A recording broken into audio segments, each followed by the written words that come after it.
좋은 계절에 좋은 마음과 좋은 환경을 바라보고 주께 더 가까이 나아가고자 결단하는 우리 캔코성교회 지체들이 되어지기를 기도합니다.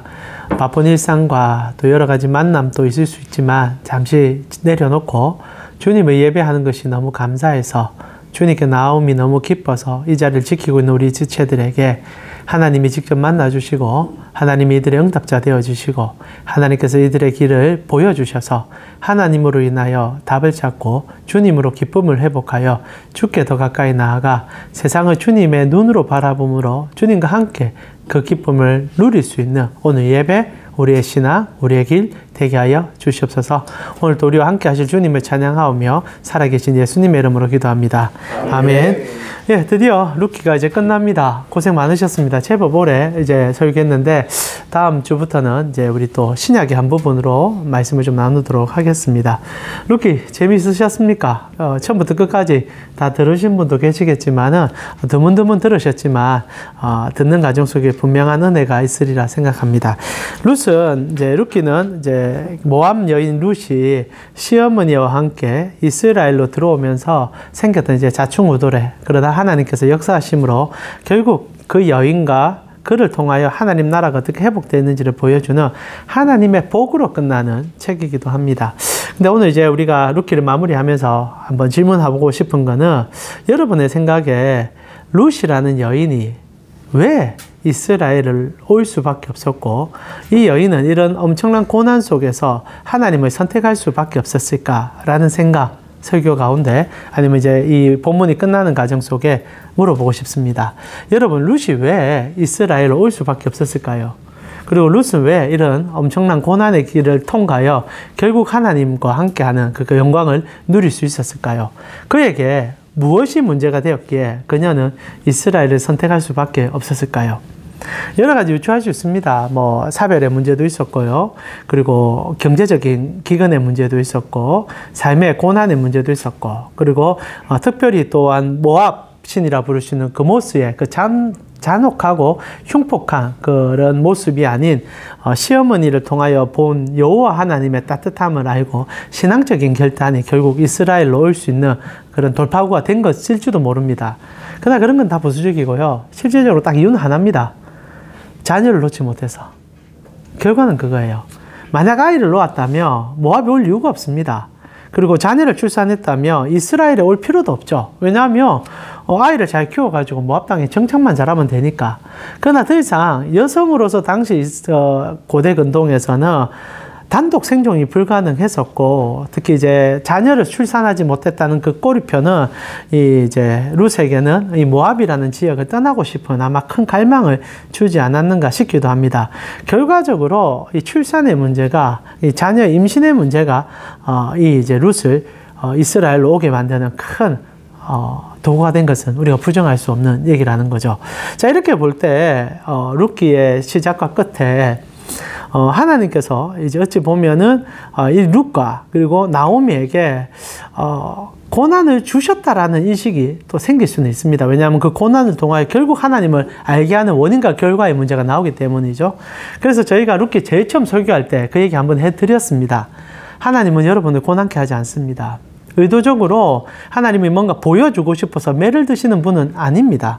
혹시나 뭐 그런 경우는 있습니다. 진짜 성도가 잘못 갔을 경우에 말도 안 되는 짓을 하면은 하나님이 때리긴 하시지만 의도적으로 막 고통을 심어주고 그리고 하나님께서 막 이렇게 막 아픔을 줌을 통하여 우리로 이렇게 하나님께 집중하도록 만드는 분은 분명히 아니십니다. 고난의 문제는 사실 좀 어려운 문제고 쉬운 뭐 답을 줄 수는 없지만은 하나님이 고난의 근원은 아니십니다. 사실 고난의 근원이라고 표현한다면 엄밀하게 따졌을 때 하나님과 우리 사이가 벌어짐으로 아담이 자기 스스로 자기 인생의 길을 선택하는 순간 하나님으로부터 받을 수 있는 모든 축복과 은혜가 우리 스스로 거절함으로 우리 스스로 선택했던 여러 가지 과정 속에 하나가 원인불명의 아픔들이죠. 예측할 수 없는 변수들이죠. 그게 이제 우리는 고난이라 부르는 거죠. 고난이 별거 아니지 않습니까? 내가 생각하지 못한 아픔을 만났을 때, 당연히 이렇게 될 거라고 예상했던 것이 무너질 때, 아니면 내 몸에 생각지 못한 아픔이 다가왔을 때, 우리는 그걸 고난이라고 부르지 않습니까? 이는 하나님이 주고 싶은 것이 아니라 우리가 우리 스스로 우리 인생의 왕이 되고 싶어 했기 때문에 일어난 자연적인 순환 구조에 일어나는 아픔이라고 생각합니다. 그래서 하나님은 고난의 조성자가 아니세요. 우리에게 고난을 주는 것을 기뻐하는 분이 아닙니다. 그러나 성경을 가만히 보면요, 고난은 무차별적으로 인간에게 다가오는데 하나님이 그 고난을 사용하는 경우는 많습니다. 그러니까 하나님이 고난을 득 던져주고 마치 이렇게 낚싯밥을 던져주고 물고기를 낚아가는 게 아니라 우리가 멍청하게 낚싯줄에 매 달렸는데 하나님이 그 낚싯줄 부여잡고 너 살 수 있어 라고 소리치면서 빼주려고 하는, 근데 우리가 막 몸부림치는 그런 과정이 저는 고난을 접하는 성도들의 모습이 아닌가 싶습니다. 그런 과정 속에 룻기에 등장하는 이 룻과 나오미는 결국 임신의 문제와 자녀 출산의 문제로 인하여 심각한 고통을 당했고 그 고통 속에서 실제적으로 하나님은 개입하기 시작하셨다라는 거죠. 그리고 결국 오늘 본문에는 참 재밌게 하나님께 돌아와서 하나님과 함께하는 과정 속에 너무나 자연스럽게 이 모든 문제가 해결되었다라고 얘기하는 게 오늘 룻기가 주고 싶은 이야기 중에 큰 주제라고 생각합니다. 13절에 보면요, 이렇게 되어 있어요.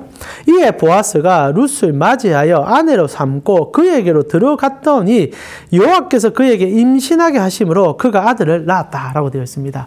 10년간 임신을 하지 못해서 너무너무 고통스러웠고 그 과정에 남편마저 사별함으로 자기의 몸에 문제가 있다고 착각할 정도로 고통스러웠는데 하나님께 나아가서 하나님의 방법대로 나아가니까 단 1년 사이에 이 문제가 해결이 됐다는 거예요.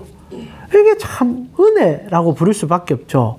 그리고 이게 기적이라고 부를 수밖에 없는 일이라 생각합니다. 결국 하나님께서는 우리가 사는 삶의 고통을 하나님이 허용하신 것은 아니지만 성도가 그 고난을 통과하며 아픔을 신음할 때 솔직하게요, 고난 없는 인생이 어디 있겠습니까? 여러분, 우리가 다 웃고 있지만은 힘들지 않은 인생이 어디 있습니까? 저도 오늘 여기까지 오면서 지하철에서 여러분만 생각했으면 얼마나 건강한 목회자겠습니까? 그러나 우리 교회 생각, 저희 가정 생각, 재정 생각, 이걸로 뭐 머리가 터질 것 같아서 도착해서 이제 아침에 이제 여러분과 이제 설교하기 전에 또 우리 청년 한 명 또 신방하고 싶어서 잠시 짬이 났을 전화를 했어요. 한 2주간 결석을 해서. 그러니까 청년하고 전화하는데 또 그 청년 또 인생의 고난 가운데 들어가가지고 목사님 스트레스가 너무 많아서 못 일어나겠습니다. 이런 얘기를 하는 거죠. 그러면서 이제 좀 힘을 내라, 일어나라 얘기하면서 나도 내 속이 무너진다 이 말을 못 하는 거죠. 어떻게 성도에게 그 말합니까? 나도 힘들어. 그러나 목사기에 그래도 힘내 이런 얘기를 하면서 이제 우리 또 만나서 올라오게 된단 말입니다.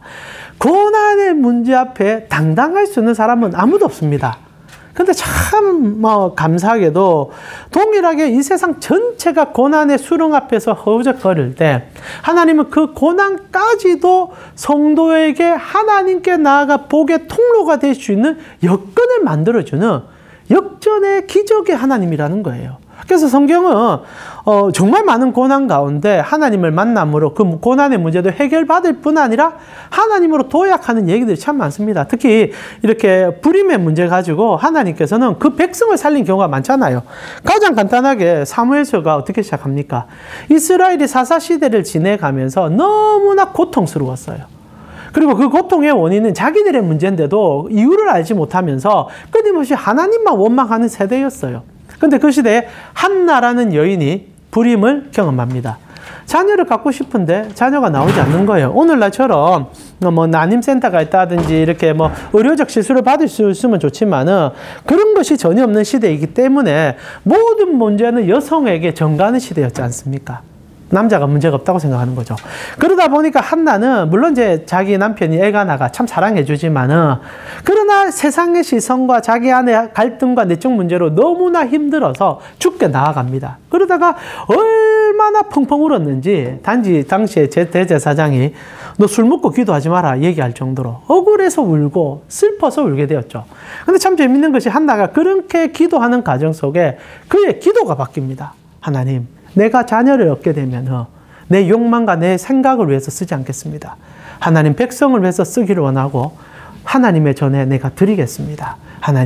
하나님께서 이 슬퍼하고 있는 눈물을 내가 이해하오니 변화가 일어났거든요. 기도하면서.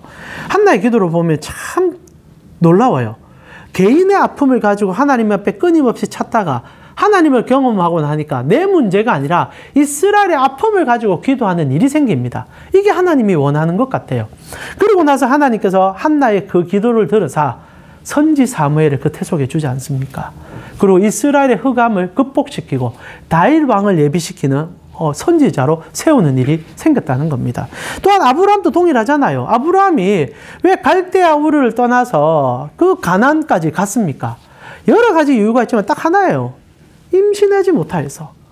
애를 낳지 못하니까. 물론 오늘날의 가치와 좀 다르지만 그 시대에는 출산의 문제는 곧 자신의 모든 명예와 자존심의 문제와 동일했습니다. 그러나 아브라함이 나이가 86세가 돼도 자기 아내로부터 아이를 갖지 못하니까 그 문제로 씨름하는데 하나님이 어느 날 만나주신 거죠. 하나님이 그 가정에 자녀를 끊은 게 아닙니다.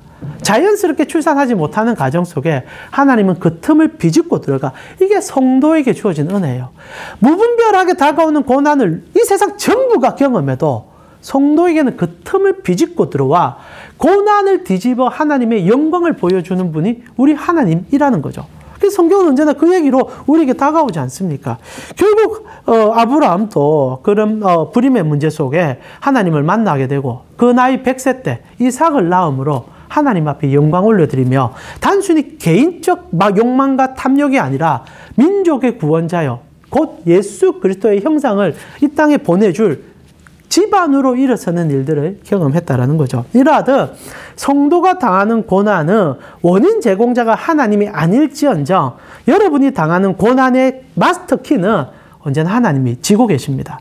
이게 여러분이 누리는 복이에요. 그래서 고난을 당하실 때는 하나님께 엎드리는 게 가장 빠른 겁니다. 근데 이게 잘 안 돼요. 목사님 저도요. 고난이 다가오면 전화통 붙잡을 때가 있습니다. 어느 이제 김 목사 이런 문제가 있는데 이 목사 이런 문제가 있는데 그때마다 하나님께서 우리를 보면서 저를 보면서 하고 싶은 얘기는 이 목사 김 목사가 아니라 왜 나에게 전하지 않니? 라는 얘기를 하실 것 같아요. 그 과정을 밟았던 게 룻기라는 겁니다. 룻기는 이 불임의 문제라고 할 수 있는 그 시대에 가장 안타깝고 가장 처절한 문제였지만 하나님을 경험하게 되고 하나님께 나아가게 되고 끝끝내 하나님으로 답을 얻는 과정 속에 나오게 된 거죠. 자, 그렇다면 우리 룻기를 마무리하면서 자, 우리도 하나님 앞에 소원이 있고 이 부부도 사실상 부부는 아니죠. 룻도 결국 자녀의 문제를 해결하지 못해서 이 문제까지 오게 되었듯이 우리는 우리의 문제에 대한 답을 하나님께 듣고 싶어 할 것 같습니다. 뭐 오늘 본문에서는 당연히 이제 자녀의 문제가 될 수 있고 여러분은 뭐 사업의 문제, 사업은 아니시죠. 혹시나 이중으로 일하고 계신 분 계실는지 모르겠는데 그러면 안 됩니다. 예, 그러시면 안 됩니다. 여러분은 그 두 가지를 동시에 하셔도 돼요. 안 되죠. 예. 예, 안 됩니다. 예. 그렇게 뭐 이렇게 일을 하시다가 보면 뭐 여러 가지 상경과 여건의 문제로 인하여 가정의 문제로 신음할 수 있단 말입니다. 그래서 그 문제를 해결받고 싶어서 하나님 앞에 무릎을 꿇어요. 그럼 하나님께서 그 문제를 해결해 주시겠지만 그건 우리가 원하고 싶어, 우리가 듣고 싶은 답이고 하나님이 그렇게 함을 통하여 그 틈을 비집고 들어와 하나님도 주고 싶은 게 있다는 생각을 혹시 해보신 적이 없냐는 얘기를 오늘 마무리로 해보고 싶다는 거예요. 하나님이 너무 보고 싶어서 그 안타까운 고난의 문제를 한번 해결해 줄 수도 있는데 해결해 줄 수 있습니다. 왜냐하면 하나님이 해결해 주실 분이니까. 성도에게는 그 복을 벌써 이미 받은 자들이에요. 그런데도 하나님께서 때로는 허용하시는 거죠. 하나님이 오는 제공자는 아니지만 의도적으로 해결하지 않으시고 무언가를 하심을 통하여 하나님께 계속 기도하게 만들고 나오게 만들고 주님과 교제하게 한단 말입니다. 그 이유가 뭡니까? 왜 시간을 지체시키고 당장 해결해 줘도 될 뿐이 왜 우리에게 1년, 2년, 10년씩의 시간을 허용합니까? 성경은 그 답을 간단하게 제시합니다. 만나고 싶어서, 대화하고 싶어서, 그리고 궁극적으로 하나님이 누군지를 알려주고 싶어서. 사람은요, 간사하게 나를 알고 싶고 내 문제를 해결하고 싶어 합니다. 그것 때문에 주님께 많이 나아가요. 그러나 하나님도 정말 그럴까요? 맞죠. 하나님도 여러분의 문제, 나의 문제에 관심이 많으시지만 실제로 그 문제 해결한다고 내 인생의 문제 전체가 해결되지 않아요. 진짜 우리가 해결받으려면 하나님을 만나야 됩니다. 모든 것의 답이신 그분께 나가야 돼요. 그래서 하나님은 가장 좋은 것을 주고 싶어 하시고 그게 하나님 자신입니다. 그리고 더 깊이 얘기하면 독생자 예수 그리스도죠. 결국 룻기는요, 이 이제 임신의 문제로 출발하여 그것으로 고통당하다 결국 하나님을 만나서 그 문제가 해결됩니다. 하나님을 만나서 하나님을 경험하며 인생의 문제는 분명히 해결받을 거예요. 물론 내가 원하는 방식과 어떤 답이 다를 수는 있겠지만 여러분들이 속에서 충분히 납득할 수 있는 답을 하나님으로 분명히 듣게 될 겁니다. 근데 놀랍게도 이렇게 만났을 때 우리는 단순히 내 개인의 문제를 넘어서서 하나님을 보게 돼요. 아브라함이 어떻게 합니까? 자녀의 문제로 시작했던 그의 긴 여정은 끝끝내 자녀를 얻었는데도 자녀를 하나님께 올려드립니다. 왜요? 하나님을 만났으니까. 하나님을 아니까 내가 그래 원했던 자녀보다 하나님이 더 좋습니다라고 얘기하는 거죠. 근데 하나님은 그런 마음을 받으시고 자녀와 또한 더한 복을 주시는 분 아닙니까? 하나님은 절대 여러분을 실망시키지 않으세요. 근데 우리가 실망하고 우리가 스스로 무너져서 하나님을 오해할 뿐이죠. 결국 룻기는요, 이 엄청난 고난의 문제를 통과해 결국 하나님을 만납니다. 그게 오늘 본문의 얘기예요. 결국 임신했다, 아이 낳았다, 이게 아니거든요. 오늘 본문을 보면요, 이게 한글 번역이 좀 아쉬움이에요. 실제로 우리 개정 성경에 이 맛을 못 살리고 마치 자녀를 놓은 것이 가장 큰 축복이었고 그것 때문에 이들이 너무 행복했다라고 끝내주는데 오늘을 보면 좀 다릅니다. 여러분 오늘 본문을 보게 되면요, 이제 14절에서 15절에 보면 우리 같이 한번 읽어볼까요? 14절에 15절입니다. 같이 한번 읽겠습니다. 여인들이 나오미에게 이르되 찬송할지로다 여호와께서 오늘 내게 기업 물을 자가 없게 하지 아니하셨도다. 이 아이의 이름이 이스라엘 중에 유명하게 되기를 원하노라. 이는 내 생명의 회복자이며 내 노년의 복량자라.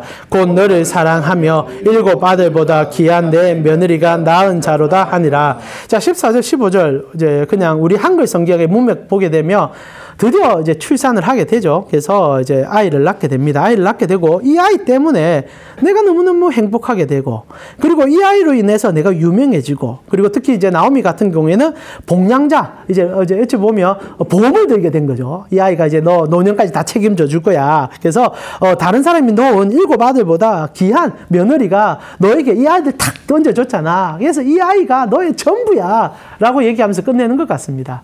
그리고 나서 그 아이로부터 시작해서 다윗 왕까지 얘기가 나오죠. 유치하지 않습니까? 만약에 이렇게 끝난다면 우리는 기분 좋을 수 있겠지만 정말 성경이 이런 얘기 해주려고 아이 놓으니까 행복하지? 잘 살아라. 이렇게 끝나려고 하겠습니까? 아니라는 거죠. 실제 오늘 이 본문은요, 좀 여기 많이 들어갔을 뿐 아니라 없는 단어까지 집어넣어서 우리를 오해를 만들었습니다. 실제로 한글 성경을 보게 되면요, 우리 한글 성경이 아니라 우리 개정 성경을 보게 되면 오늘 내게 기업 물을 자가 없게 하지 아니하셨도다 라고 하고 이 아이의 이름이 라고 되어 있습니다. 이게 없는 본문이에요. 오늘은 이 내용이 없습니다. 이 아이의 이름이라는 말 자체가 없어요. 뭐라고 되어 있냐? 인칭대명사로 그냥 그라고 되어 있습니다. 그는 이스라엘 중에 유명하게 되기를 원한다. 그러니까 우리 한글 성경은, 이 기역 개정은 이제 문맥상 추론하다 보니까 당연히 자녀를 낳았고 이 자녀로 인하여 이 집안에 이런 기쁨을 허락받았겠지라고 생각해서 그라고 되어 있는 인칭대명사에 아이라는 말을 덧붙여버렸어요. 이게 너무 아쉽습니다. 그래함을 통하여 그냥 우리가 개인적 복을 누리는 것으로 말을 마무리시켰다는 거죠. 실제로 제가 이게 의역이 조금 많이 들어가서 조금 더 의역을 벗어버린 성경을 좀 찾아보니까 여러 이제 우리 한글 성경에도 번역본이 많은 거 아시죠? 그 중에 이제 바른 성경이라고 원어에 조금 더 가깝게 매끈하게 번역했던 성경이 하나 있는데 그 내용을 한번 읽어드리겠습니다. 한번 조금 다른 걸 한번 느껴보세요. 자, 14절부터 15절 여러분 개정 눈으로 보시면서 제가 읽어드리는 바른 성경과 내용을 조금 한번 들어보세요. 여자들이 나오미에게 말하기를 여호와를 송축합니다. 오늘 여호와께서 유업을 이어줄 사람이 당신에게 끊어지지 않도록 하셨습니다. 그의 이름이 이스라엘 중에 유명하게 되기를 바랍니다. 그는 당신의 생명의 회복자이며 노년의 복량자가 될 것이며 이는 당신이 사랑하고 당신에게 일곱 아들보다 더 나은 며느리, 당신의 며느리가 그를 낳았기 때문입니다. 라고 되어 있습니다. 다 인칭 대명사로 되어 있어요. 자, 중요한 것은 이제 보세요. 이제 바른 성경만 보더라도 오늘 여호와께서 유업을 이어줄 사람이 당신에게서 끊어지지 않기를 하셨습니다. 그의 이름이 이스라엘 중에서 유명하게 되기를 바랍니다. 라고 되어 있습니다. 이 그가 누구 같습니까? 이게 이제 해석자들의 고민이었던 거예요. 이 그가 누군가? 자, 오늘 여호와께서 유업을 이어줄 사람이 당신에게 끊어지지 않기를 하셨습니다. 그의 이름이 이스라엘 중에서 유명하기 바랍니다. 라고 얘기한단 말입니다. 이 그는요, 누구나 될 수가 있는 게 문제입니다. 자, 우리 개역 개정 성경처럼 이제 소위 말하는 이제 룻이 놓은 아이가 될 수도 있습니다. 아이도 될 수 있고, 아니면 옆에서 듣고 있는 보아스도 될 수 있습니다. 보아스를 지칭하면서 그가 할 수 있다. 아니면 어떤 이제 막연한 어떤 대상도 될 수 있어요. 그라고 표현할 수 있죠. 그러나 문맥상 가장 좋은 표현은 하나님이에요. 하나님. 이거 아이가 아닙니다. 자, 보세요. 오늘 여호와께서 유업을 이어줄 사람이 당신에게서 끊어지지 않도록 하셨습니다. 그의 이름이, 여호와의 이름이 이스라엘 중에서 유명하게 되기를 바랍니다. 주님의 이름이 당신들의 일로 인하여 더욱더 높여지기를 바랍니다라고 이 여인들이 축복하는 내용입니다. 그리고 계속 그는요, 여호와로 해석하는 게 맞습니다. 그래서 여호와는 당신의 생명의 회복자, 노년의 복량자가 될 겁니다. 여호와는 당신을 사랑하고 당신의 7보다 더 나은 당신의 며느리가 이제 이 그는 이제 자녀가 되겠죠. 그를 낳아줬기 때문입니다라고 해석하는 이 그라는 것은 여호와로 보는 것이 더 낫다라는 거죠. 그래서 제 나름대로 원문 자체를 좀 사역해 봤습니다. 여러분 귀로 한번 들어보세요. 제가 이것 때문에 좀 이 설교 준비할 때 저희 이제 우리 교회에서도 이거 주일날 설교했던 내용인데 굉장히 실험을 많이 했거든요. 원문 가지고 번역을 좀 해보려고 제 나름대로 번역을 해봤습니다. 이렇게 한번 들어보세요. 그리고 여인들이 나오미에게 말했다. 찬송받으소서 여호와여, 그는 오늘 너에게 구속자를 그치지 않게 하셨도다. 그의 이름이 이스라엘에서 불리리라. 그리고 그는 생명의 회복자가 되며 내 노년을 채워줄 자가 될 것이다. 왜냐하면 너를 사랑하는 내 며느리가 그를 낳았기 때문이다. 그녀는 7 아들보다 더 귀하다라고 해석하는 게 조금 더 매끈한 것 같습니다. 왜냐하면 이렇게 해석해야 룻기의 시작과 끝이 일치가 되기 때문입니다. 룻기에 어떻게 시작한지 혹시 기억하십니까? 룻기 이제 처음에 룻기에서 나오미의 문제가 거론되면서 시작된 거 기억하리라 생각합니다. 1장 21절에 나오미가 이스라엘에 도착하자마자 했던 얘기가 있어요. 너무 삶이 고통스럽고 돌아올 때까지만 해도 기대가 있었는데 돌아오고 나니까 비교로 인해서 더 절망을 느꼈을 때 하나님에게 했던 원치 않는 기도가 있었습니다. 이 기도에 대한 답이 오늘 4장 14절부터 15절이에요. 하나님은 다 들읍니다. 근데 하나님은 듣고 가장 좋은 걸 줘요. 그게 이삭 아닙니까? 여러분 이삭이 어떻게 주어진지 아죠? 아브라함이 이제 99세 때 여호와가 찾아와서 얘기하지 않습니까? 너 왜 못 참고 그러냐? 내가 준다. 그러니까 옆에서 사례가 뭐라고 합니까? 비웃잖아요. 내 몸이 지금 출산이 끊긴 지가 언제고 지금 그런데 이렇게 막 그러니까 비웃었거든요. 하나님이 너 비웃어? 그래, 너의 아들의 이름은 이삭이 될 거야. 웃음이 될 거야. 우리의 비웃음을 참된 웃음 바꿔주는, 우리 비웃었다고 하나님이 이 어디서 비웃어? 때리는 게 아니라 진짜 웃음 주는 분. 그래서 1장 21절에 나오미가 비웃거든요, 하나님을. 그게 기도였어요. 1장 21절에 내가 풍족하게 나갔더니 여호와께서 내게 비어 돌아오게 하셨느니라. 여호와께서 나를 징벌하셨고 전능자가 나를 괴롭게 하셨거늘 너희가 어찌하여 나를 나오미라 부르느냐. 그는 하나의 독백이었지만 하나님이 듣고 있었던 겁니다. 그리고 어떻게 합니까? 마지막에 나오미는 주구장창 흔들렸고 괴로웠고 그러다가 이제 룻의 헌신과 기도를 보면서 나름의 신앙을 회복하면서 나아갔는데 하나님은 마지막에 책망도 하지 않으시고 그의 아픔과 고통을 가만히 보시다가 회복시켜주면서 오늘 본문이 시작된 거예요. 내가 너의 복량자, 내가 너의 공급자, 내가 너의 노년에 세워줄 자. 하나님이 나를 비워주셨습니다. 하나님이 나를 갖다 버렸습니다. 자기가 잘못했는데, 자기가 좋아서 모압을 갔는데, 자기 재산 챙겨서 한몫 챙기려고 갔는데 탓하는 그에게 그의 비웃음을 하나님이 참된 웃음으로 바꿔주며 룻기는 끝난다는 거죠. 결국 하나님이 여러분 삶의 여러 가지 환경과 고통 속에 고난이 찾아왔을 때 하나님의 음성이 들린다며 하나님은 당신을 보여주고 싶은 겁니다. 그래서 성도는 빨리 무릎 꿇고 주께 나아가셔야 돼요. 응답은 거기에 있고 거기에 하나님의 길이 있다는 겁니다. 이렇게 룻기가 끝나면서 결국 룻은 이렇게 축복받은 그 가정, 이게 단순히 자녀를 놓고 재산이 늘어나서 잘 살았다가 아니라 이들이 결국 하나님을 만났고 이 가정을 통해 이스라엘이 하나님을 만나게 될 것이라는 얘기로 끝난다는 거죠. 그게 족보 아닙니까? 이렇게 하나님으로 비웃음이 웃음이 된 가정이 결국 다윗 집안의 조상이 되어 예수 그리스도의 계보에 오르는 역사를 이루더라. 한 가정에 고난 속에서 주님을 만났을 때 주님이 그 가정을 어떻게 쓰고 있는지를 보여주고 계시고, 이는 오늘날 이 설교를 듣고 계신 성도들에게 동일하게 하고 싶은 하나님의 음성이라는 겁니다. 말씀 마무리하면서요, 사랑하는 우리 캔고 선교회 지체 여러분, 3월인데 벌써 힘드시죠? 여러분만 힘든 게 아니고 다 힘듭니다. 그렇다고 옆에 있는 사람이 더 힘드니까 난 좀 낫지 이렇게 위로받지 마시고, 그러면 유치한 위로죠. 그게 아니라 주님께 나아감을 통하여 나의 위로가 기쁨이 될 수 있는 은혜를 맛보시는 한 해가 되어지기를 정말 기도합니다. 하나님이 여러분의 응답이시고 하나님이 여러분의 길입니다. 그거를 무시하지 마시고 고통스럽게 다른 길 찾기 이전에 먼저 무릎으로 주님의 전에 나아가 기도하는 여러분이 될 때 올해 하나님께서 룻에게 준 그 은혜가 분명히 나타나리라 생각합니다. 이제 우리 같이 한번 기도하면서 마무리하면 좋겠네요. 주님께서 여러분 만나고 계시고요. 하나님은 한 번도 떠나지 않는데 우리가 자꾸 기웃기웃하는 게 문제인 것 같아요. 근데 그게 너무 당연한 것 같아요. 오히려 당연하지 않은 게 오늘 여러분입니다. 이렇게 바쁜데 차 한잔하러 갈 수 있고 밥 먹으러 갈 수 있는데도 예배드리러 오신 여러분이 정말 귀한 거거든요. 여러분은 룻과 같은 은혜를 받기를 예비된 자들이에요. 다만 오늘 이 시간 주님께 더 가까이 나아갑시다. 하나님, 주님 보고 싶습니다. 주님 알고 싶습니다. 내 삶의 이 환경과 어려움의 문제도 주님으로 답을 듣고 싶습니다. 주님 당신을 보여주시옵소서. 그리할 때 주님은 여러분에게 당신을 나타내 보여주실 겁니다. 이제 우리 같이 한번 기도 드리면서 룻기 한번 마무리했으면 좋겠네요. 같이 한번 기도 드리겠습니다. 하나님 감사합니다. 오늘도 우리 사랑하는 캔코 선교회 지체들과 함께 주님으로 실험하며 주님으로 나아가며 주의 음성을 들으며 주께 더욱더 가까이 나아갔었습니다. 오늘도 우리 사랑하는 지체들과 함께 주님이 당신을 보여주고 싶어함을 다시 한번 듣습니다. 삶의 고난이 없는 인생이 없고 삶의 고통이 없는 인생이 없지만 하나님, 오늘도 우리가 이 예배 자리에 와서 주님을 만나 배우는 것은 나의 삶의 고난을 넘어서서 주님이 그 고난 속에 하시는 일이 있음을 보고 싶었기 때문입니다. 오늘도 하나님, 우리 사랑하는 지체들에게 하나님께서 말씀하여 주시고 하나님 품어주시고 하나님 세상의 답답함이 주님으로 해결되게 하여 주셔서 주님과 시선을 맞춤으로 주님의 영광을 맛보게 하여 주시고 주님의 은혜 가운데 더 깊이 나아가 주님으로 회복되는 우리 캔코 선교회 지체들 되게 하여 주시옵소서.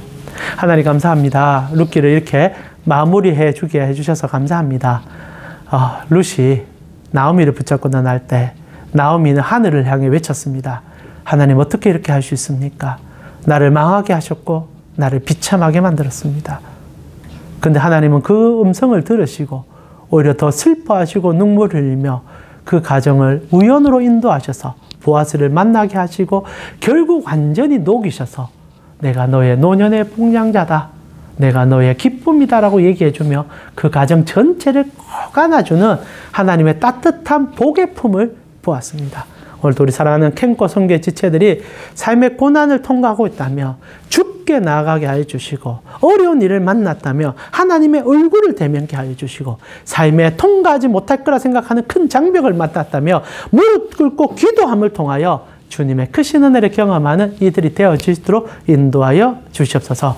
지금은 우리 주 예수 그리스도의 은혜와 하나님 우리 아버지의 무한하신 사랑과 성령님의 감화, 감동, 교통케 하심이 주님으로부터의 은혜, 주님과의 대면함의 그 영광을 놓치지 않길 원하는, 그래서 주께 더 달려가길 원하는 캔코 선교회 지체들 머리 위에 지금부터 영원토록 함께 있을지어다. 아멘. 승리하시기 바랍니다.